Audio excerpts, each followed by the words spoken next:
Wait, before you scroll past this, you need to hear what happened when Michael's phone rang at 2 in the morning, 9 months after his divorce was finalized. The hospital told him his ex-wife was on the operating table fighting for her life, and he was the only person who could save her that night.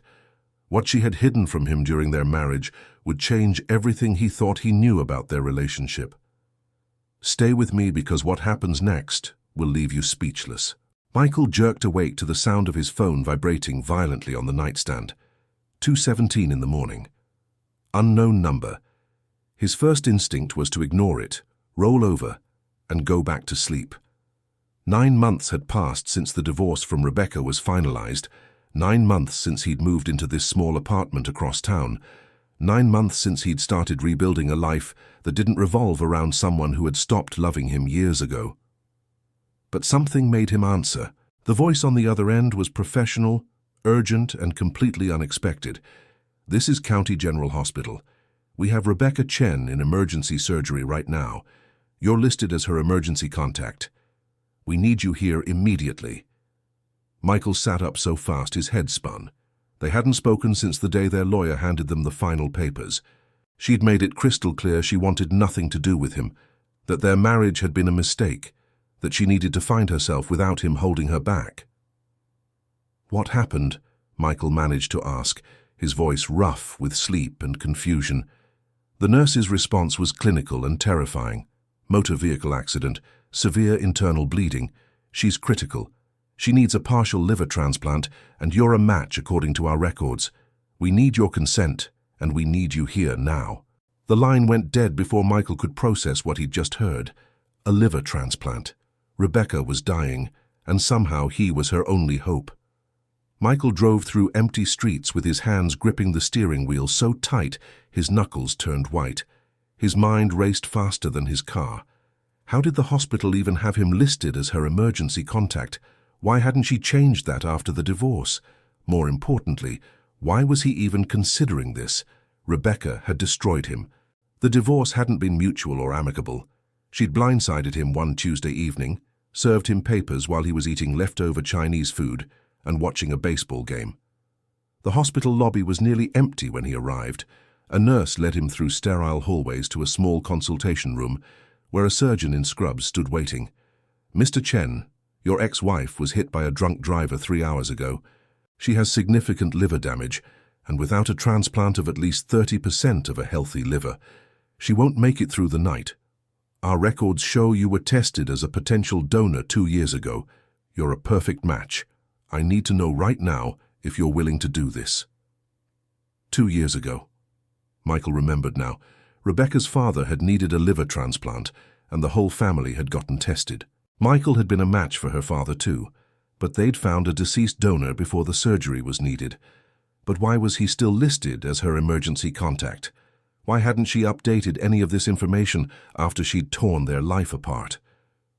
Before Michael could answer, the door opened and Rebecca's older sister Sarah walked in, her face streaked with tears. "Michael, please. I know what she did to you. I know how badly she hurt you. But please, you have to save her." Michael felt anger rising in his chest. Where was Rebecca's new life now? Where were all those things she needed to find without him? "Tell me why," Michael said quietly. "Tell me why I should do this for someone who threw me away like garbage." Sarah's face crumpled and she sat down heavily. "She made me promise never to tell you, but if you don't help her tonight, there won't be anything left to protect." 6 months before she filed for divorce, Rebecca was diagnosed with early-stage breast cancer. The words hit Michael like a physical blow. Cancer. Rebecca had cancer and never told him. Sarah continued, her words tumbling out. She didn't want you to stay with her out of obligation or pity.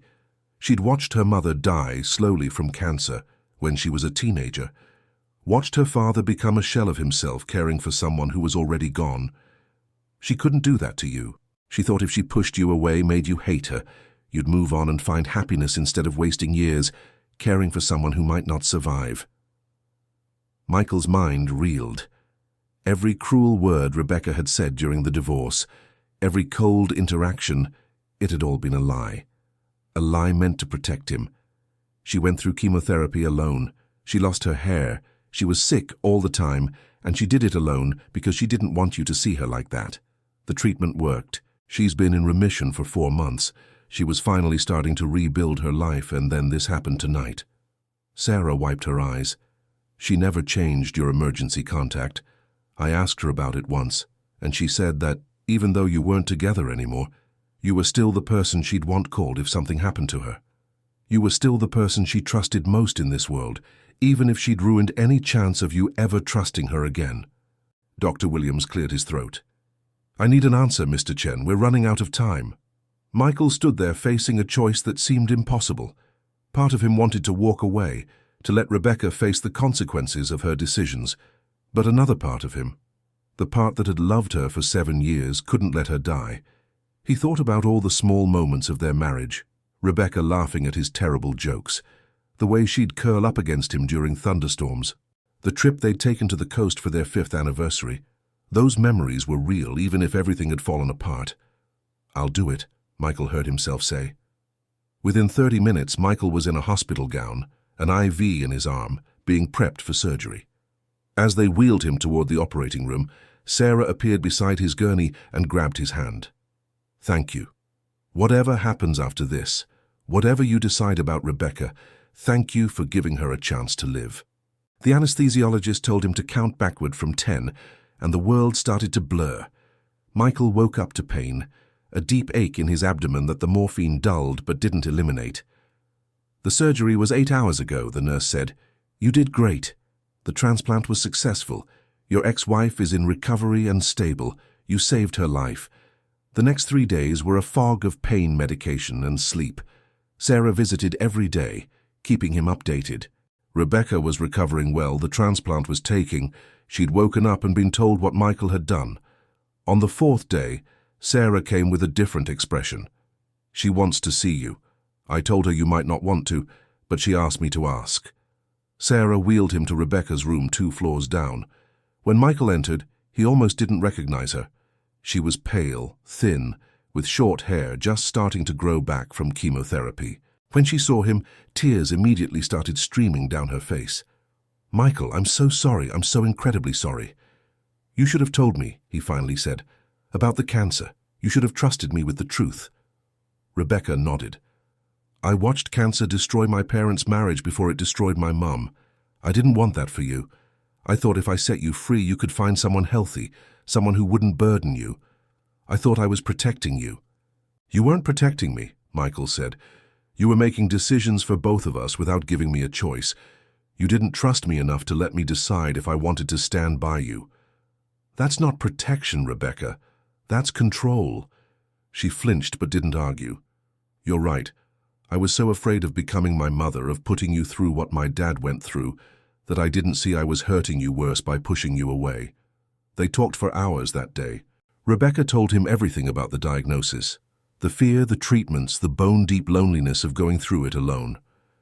Michael told her about the aftermath of the divorce, the confusion and pain, the months of wondering what he'd done wrong. I never stopped loving you, Rebecca said. That was never the problem. I stopped believing I deserved to be loved by you. Over the next month, as they both healed, Michael visited Rebecca regularly.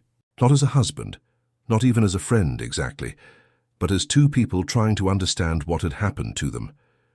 Rebecca's oncologist confirmed she was still in remission. The liver transplant had been successful beyond expectations. 6 weeks after the surgery, Rebecca asked the question hanging between them. What happens now, Michael? Do we try again? Do we go our separate ways? Michael had thought about this constantly.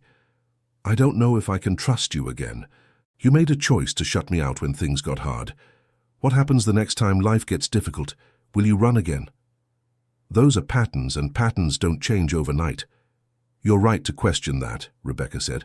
I can't promise I won't be scared again, but I can promise I've learned from this. I've spent months in therapy working through my fear of being a burden. They decided to start slowly, not dating, not living together, but rebuilding a friendship. Coffee once a week. Honest conversations. Therapy, both individual and eventually couples counseling. 3 months after the surgery, Rebecca started volunteering at a cancer support group, helping others facing the same fears. 6 months later, on a Tuesday evening, they had dinner at the Italian restaurant where they'd had their first date. Rebecca mentioned she'd been offered a job in Seattle. "I haven't accepted it yet," she said, "because I don't know if I want to leave. I don't know if I want to walk away from what we're building here." "What do you want?" Michael asked. "I want another chance," Rebecca said. "Not to go back to how things were, but to build something new, something based on honesty and trust. But I understand if that's not what you want." "I don't want you to move to Seattle," Michael said. "I don't want to lose you again. But I need time. I need to know that when things get hard, you won't run." They didn't rush back into anything. The weekly dinners became twice weekly, then 3 times. They celebrated Rebecca's 1-year cancer-free milestone together. They went to therapy together, working through the betrayal and the fear. On the anniversary of the accident, they visited the hospital together, bringing flowers for the staff who'd saved Rebecca's life. That night, Rebecca asked the question she'd been holding back. "Can I come home? Not to my old home, but to something new. Can we try this for real?" Michael looked at her, really looked at her. The scars were still visible. Her hair had grown back differently. She looked older, more tired, but also more present, more real. "Yes," he said, "but we do this differently. No more secrets. We're partners, or we're nothing." "Partners," she agreed. 2 years after the transplant, they got married again. Just close family and friends in Sarah's backyard. They wrote their own vows, and Rebecca's included a promise to trust Michael with the hard things. Michael's vows included a promise to listen, even when the truth was scary. The pastor asked if they wanted the traditional in sickness and in health line. They looked at each other and started laughing. "Yeah," Michael said. "Let's keep that part. We've already tested it pretty thoroughly. Now here's what I want to know from you. Have you ever had to make an impossible choice between protecting yourself and helping someone who hurt you? How did you decide?" Drop your thoughts in the comments because I think a lot of us have faced versions of this choice. And if you're going through something difficult right now, are you pushing people away to protect them, or are you letting them choose to stand beside you? Michael and Rebecca's story is a reminder that sometimes the bravest thing we can do is be honest about our fears instead of making decisions based on them. Rebecca thought she was protecting Michael by pushing him away, but she was choosing his path for him. And Michael's choice to donate part of his liver, despite the betrayal, wasn't about erasing the hurt. It was about choosing compassion over bitterness. Their marriage the second time around wasn't perfect. They still argued, still had disagreements. But the foundation was different. It was built on truth and tested through fire. They knew what it felt like to lose each other, and that knowledge made them work harder to keep what they'd rebuilt. Michael's scar from the liver donation faded over time, but never completely disappeared. Sometimes Rebecca would trace it with her finger and thank him not just for the surgery but for the second chance. Michael would remind her that she'd saved them too by finally choosing honesty over fear. So what would you have done? If you got that call in the middle of the night about someone who broke your heart, would you go to the hospital?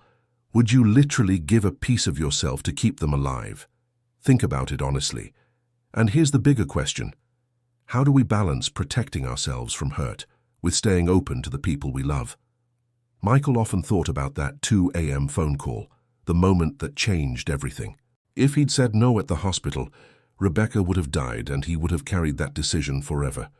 The surgery gave them both a chance, not just at survival, but at truth.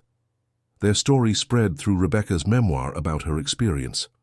The book helped countless others struggling with how to talk to their partners about serious illness. On their 5th wedding anniversary of their second marriage, Michael gave Rebecca a framed photo from their backyard wedding with a line added at the bottom. "You are still my person, even after everything." Rebecca cried, recognizing her own words from that hospital room 5 years earlier. That's the truth of it. Michael and Rebecca's story isn't a fairy tale. It's messy and painful and full of mistakes. But it's also about redemption and the possibility that people can change if they're willing to do the work. So let me ask you one more time, what impossible choice have you faced? Share your story in the comments. Because Michael's choice to save Rebecca's life wasn't really about her. It was about who he wanted to be. Do we choose bitterness or compassion? Do we choose revenge or grace? Michael chose compassion, and it gave him peace knowing that when the hardest moment came, he'd risen to meet it. Think about the 2 a.m. phone calls in your own life. How did you choose? And who do you want to be the next time that call comes?